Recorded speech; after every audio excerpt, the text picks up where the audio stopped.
So it was kind of a long night last night. Seems the alchemy club lost control of this giant underground fungus. Idiots. And these huge mushrooms popped up and started shooting spores at people, and anyone who inhaled them kind of started lurching around like a zombie. Actually, that part was pretty funny. Right up to the moment they tried to burn down the Lustig Theater building. Yeah, it's still pretty funny.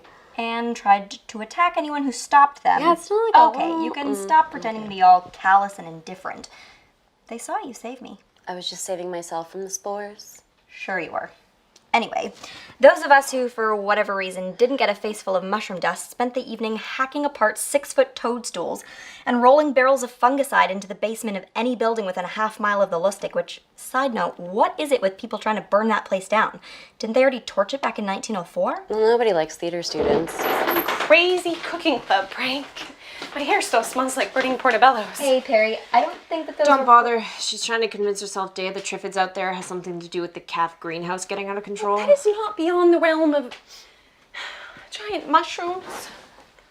Did you see Danny out there? I mean, good thing she was on our side, because that was violent. Yeah, I don't think she's taking our thing from yesterday very well. Yeah, I'd steer clear of her for a little while, especially if she's armed. Not to be inhospitable, but why the hell are you two here?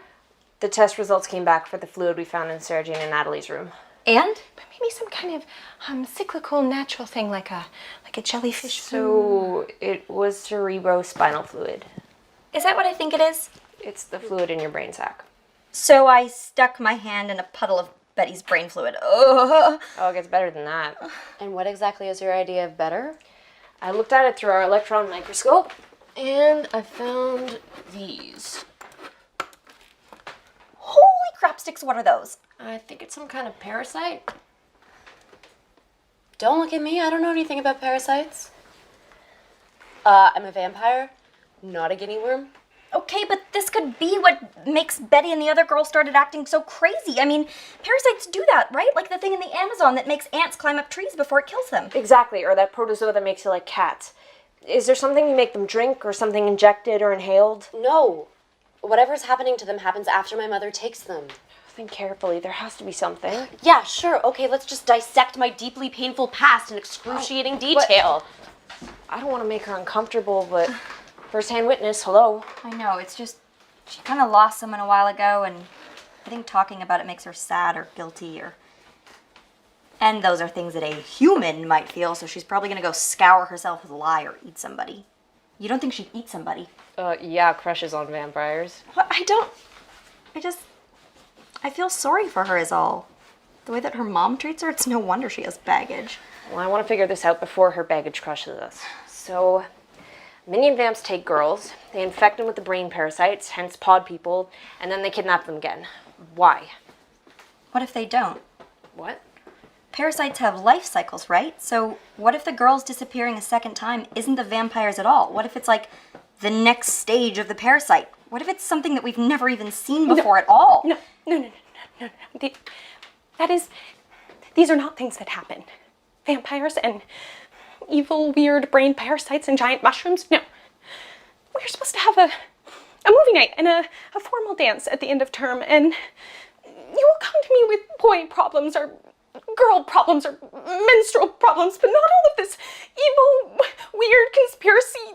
No, this needs to stop happening. I demand that this stops happening. Just be normal. Just be normal!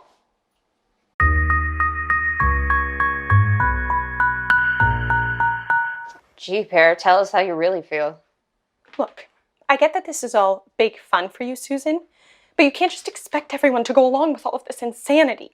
Like it or not, Pear, weird is the way it is. That doesn't mean you need to fling yourself into every weird situation you can find head first. Like this nonsense where you won't even let me call you Susan anymore. I don't want to be Susan anymore. Well, that's too bad because she was my friend. I don't even know who you are anymore.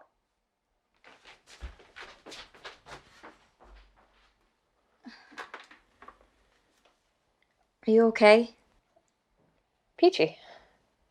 My best friend since I was 5 thinks I'm some sort of freak. I'd like to find something to experiment on now. Yeah, or maybe just for tonight we stuff our faces with popcorn and watch bad sci-fi because I have been marked for death by a vampire cabal. And you are fighting with your best friend. Yeah.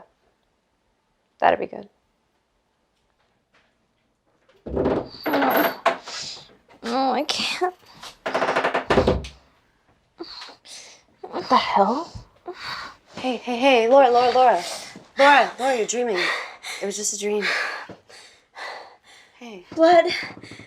There was blood everywhere again. It filled the room until it was an ocean, and above it this light. Nothing should shine like that, like the rotted heart of the world. So that's not creepy. Do you think these are still the dreams that mean she's been chosen? She shouldn't be having these dreams anymore. The charm should have chased the vampires away. I don't think it's a vampire. It's the girl. The girl in the nightdress. You saw her? I think so. She was in the room as the blood rose. She didn't even try and swim. Why didn't she try and swim? Did she say anything? No. Maybe not to go into the light, because the light is hungry. Awesome, I didn't need to sleep again ever. That's everything she said. Yeah, I'm sorry. You asked about her before.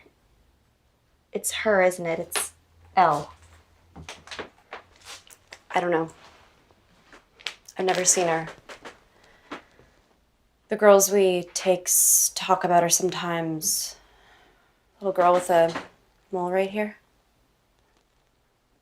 But she's never tried to say anything to me. Who are we talking about now? Her ex, kind of. She got taken a long time ago. Maybe she can't get to you. Maybe it's like a non-vampire thing. Sure. The light is hungry. Not to get all fascinated by weird things, but maybe it's a clue. Maybe it has something to do with the second stage of the parasite. Could be, but how are we going to cross-reference some ancient evil light with weird parasitic brainworms and... Oh no. How did you idiots ever trap me? Just in case we don't come back, we are recording this message. We've determined that a research trip, which some of you may not approve of, is a necessity. And since the sub-basements where the archives are housed only exists after dark, a day trip was out of the question. So, if you're watching this, Danny, Perry... Oh, hell no. We're not apologizing to them. We are ready for the weird. We thrive on it. We tape our flamethrowers to our pulse rifles, and we make the weird submit. We're going to the library.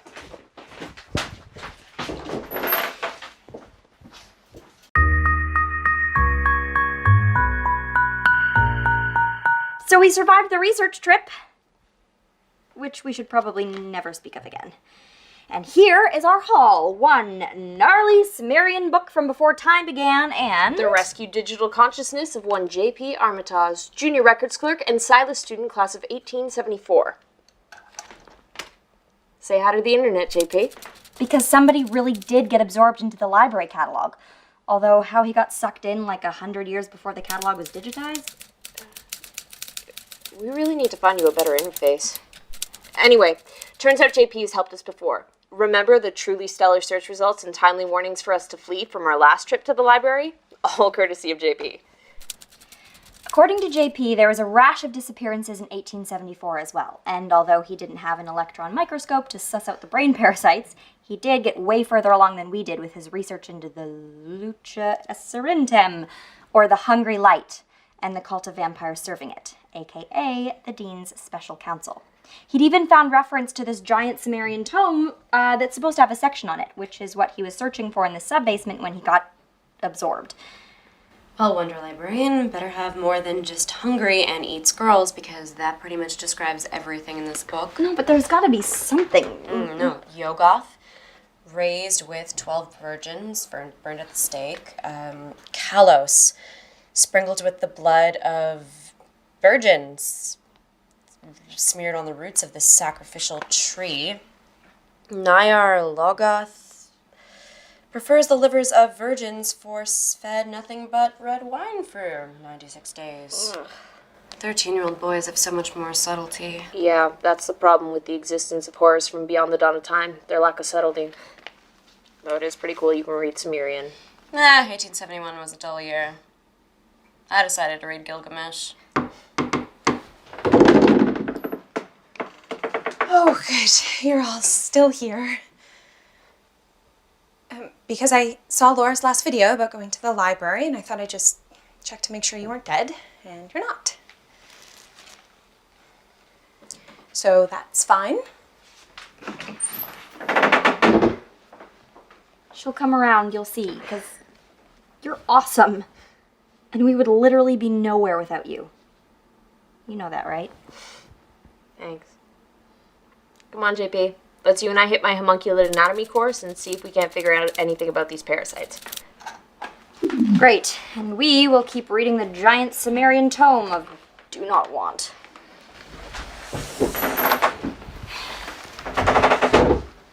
So, thanks, by the way, for coming with us to the library. I thought we were never speaking of that again. Yeah. You came along because you want to know what happened to her, didn't you? So you're hoping that you can save her somehow? Don't start expecting heroic vampire crap from me, Cupcake. If I know better than to mess with my mother, I sure as hell know better than to spit in the eye of something old enough to think it's a god. Besides, the wench is dead. So are you. Doesn't seem to be putting a dent in your social life. Besides, if you want me to stop having heroic notions about you, you should probably stop saving my life. Then who would buy the cupcakes? There is just nothing like a good night's sleep, right, sleepyhead? No. I mean, I did dream about that weird black cat thing again, but I think that's just my subconscious being weird. This morning, after a long night of fruitless research, it is more fruitless research. This time for my final lit paper, on which I am woefully behind. If anyone had told me before college that fighting evil required this much paperwork, I would not have believed them. Where is she? Because she thinks this is some kind of joke, or that she's trying to teach me a lesson. It is in such incredibly bad taste. Where is who now? Susan! LaFontaine. And I know that she's mad at me, but that is just no excuse for all this. LaFontaine isn't here. What? No. No, she has to be. It has to be a joke. What has to be a joke? Her room is a mess, and this was stapled to the door. Dear student, your nosy little friend no longer attends Silas University because A, she meddled in things that were none of her business. B, did you really think we wouldn't find out what you were up to? C, we are ancient and terrible. D, none of you are safe. We'll take anyone we want. Exit procedures have commenced. No action on your part is required.